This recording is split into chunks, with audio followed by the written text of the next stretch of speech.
Okay. అంటే కుప్పంకి medical college కూడా ఉందనుకుంటా? కుప్పంలో medical college, engineering college Chandrababu గారి హయాంలోనే వచ్చాయండి. ఓకే. పూర్తి private medical college, private engineering college.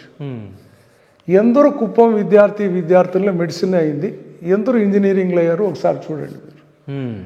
మొత్తం కార్పొరేట్ సెక్టర్లో ఇచ్చారు. ఓకే. అన్నీ పెయిడ్ సీట్స్, ఫ్రీ సీట్స్ అనేటివి ఏమి ఉండవు. అక్కడ ఉండేది కూడాను 10% 15% ఫ్రీ సీట్స్ వస్తే అవన్నీ కూడాను కాంపిటేటివ్లో మనము తిరుపతిలో సీట్ తెచ్చుకున్నాడు, విద్యానికేతన్లో తెచ్చుకున్నాడు, లేదా ఇంకొక మంచి కాలేజీలో తెచ్చుకున్నాడు అక్కడ వస్తాడు, రిమోట్ ఏరియా కాబట్టి. అలా అక్కడ విద్యా వ్యవస్థ ఏమాత్రం లేదు. మీరు నమ్ముతారా, అతను ఫస్ట్ 2 పర్యాయాలు ముఖ్యమంత్రిగా ఉన్నప్పుడు డిగ్రీ కాలేజ్ లేదు అక్కడ. 95 to 2004 there was no degree college at Kuppam. Okay. ఒక IRM degree, Indira Rajiv memorial degree college అని ఒక ప్రైవేట్ మెడికల్ కాలేజ్ ఉండేది.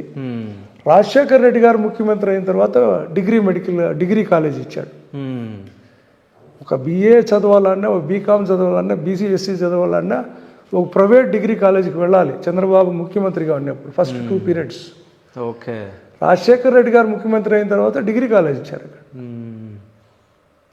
ఆ విధంగా ఉంది విద్యా వ్యవస్థ. సో అంటే ఇప్పటికీ డెవలప్మెంట్ లేదు కుప్పం. మీరు ఒకసారి ప్రాక్టికల్గా చూడండి, నేను చూపుతాను. ఓకే. వెల్కమ్. ఎందుకురా అంటే మారుమూల ప్రాంతాలు, ఇప్పటికీ డెవలప్మెంట్ లేని గ్రామాలు. చంద్రబాబు హయాంలో ఏది డెవలప్ అయిందంటే రోడ్స్ కొద్దిగా బాగుపడ్డాయి, త్రాగునీరు వ్యవస్థ అన్ని గ్రామాలకి కూడా ఇవ్వాలని చెప్పి అప్పుడు సత్సాబాబు గారు ఒక ట్రస్ట్ పెట్టారు. ఆదికేశవులు నాయుడు గారు ఇక్కడ ఎంపీగా మన టీటీడీ బోర్డు చైర్మన్గా పనిచేశారు.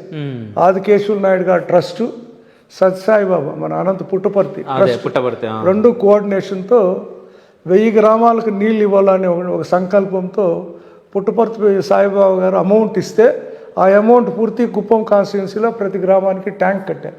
ఓకే. సత్యసాయి సేవా ట్రస్ట్, ఆదికేశవులు నాయుడు గారు ట్రస్ట్తో ట్యాంకులు కట్టి గ్రామాలకు నీళ్ళు ఇచ్చారు. అదొక మంచి పని చేశారు.